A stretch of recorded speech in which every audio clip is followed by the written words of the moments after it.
What's up, everybody? Thanks for checking me out. I did a little test real quick, and it is the alternator that's bad, so I'll show you guys how to get it out. On the Chevy truck, it's not too bad. I had to remove this little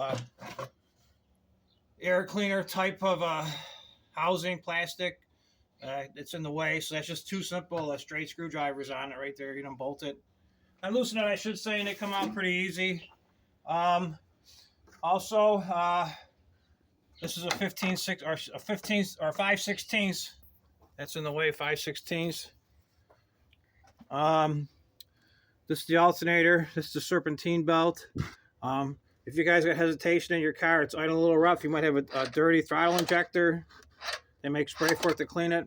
It's real simple. That took the place of carburetors over the years. And then down here is where the tensioner is, the belt tensioner. I put some spray on that. I'll spray it again for you guys, so you guys won't say I don't use lubricant, because I lubricate all my stuff all the time whenever I use it. Before I take it out, everything gets serviced. No messing around here. So this is just a simple 15 or 5/16. That's the same size as a terminal on most batteries if they're standard equipment. But as you can see on mine's everything's been replaced and boogered up, put back together to put the plows on. So I do some retrofitting on that. So almost got this bad boy off.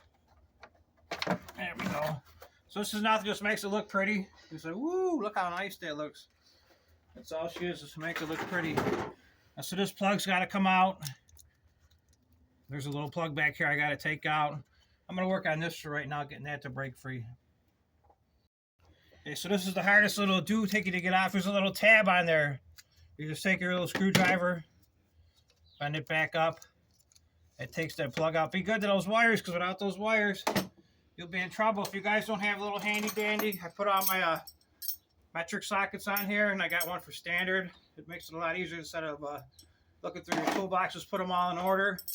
This bolt on the back. This is going to be live. I didn't disconnect the battery. You probably should disconnect the battery, but I live by the sword and I die by the sword. This is a 10 millimeter. 10 millimeter. Get that off. I'm going to put some electrical tape on there and tape it out of the way so it don't touch on, because if it touches anything, it's going to spark. So take that nut, because you'll lose that nut. Put it back on. And then before I go and give it back in for the core, I'm going to take that nut back off in case I lose the other one. Because you never know. Then it becomes a Jesus clip. If you guys don't know what a Jesus clip is, that's when you go, Jesus! Where did it go? And that's not no fun. It just leads to more aggravation. So tape this guy up real good, because if he touches anything, like I said, he's going to spark. Short everything out, cause more problems. If I disconnect that battery, that'd be the easy way to go. And then just to be a little bit more safer, I'm going to tape them onto here. Keep them out of the way. So you guys got to remind me when I can't find them later. I'm missing a wire. He's sitting right there. Pause.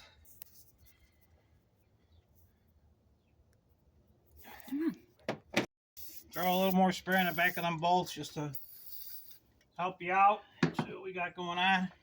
15 millimeter. I broke them loose before I started the video, so I don't think I'm He-Man or nothing.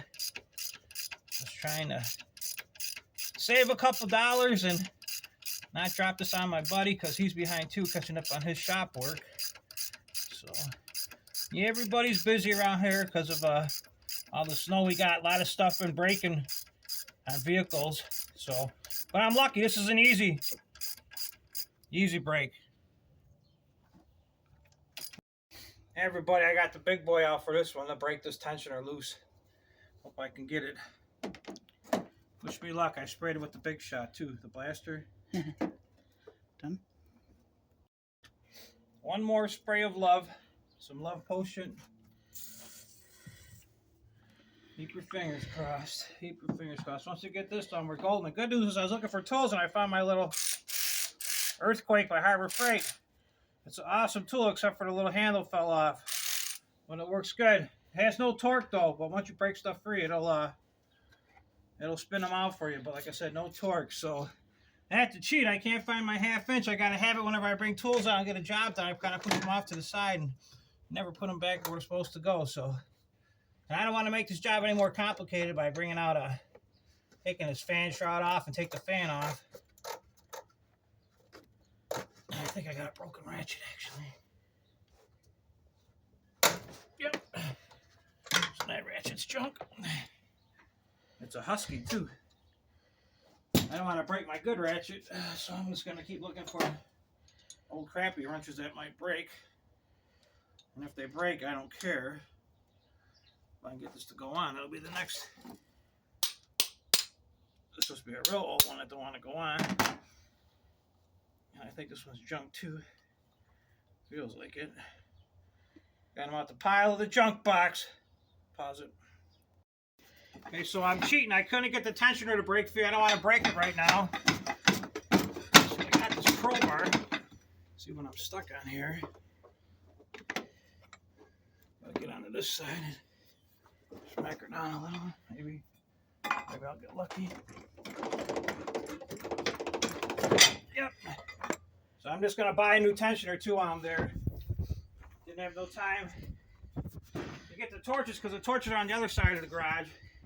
But we got her out. I even used this little pad so I wouldn't scratch my paint on my favorite plow truck. So that's what she is right there. Alternator. Looks a little like the belt was getting eaten too, but that's when it was squealing that day. I was coming home and I got stuck in the snow that one night, but that's it. Remember to take that out. Get a new belt. I'm going to spray this tensioner a couple more times, and now I can actually get in there and work it once I get the belt off. I'm going to buy a new one, so let it run.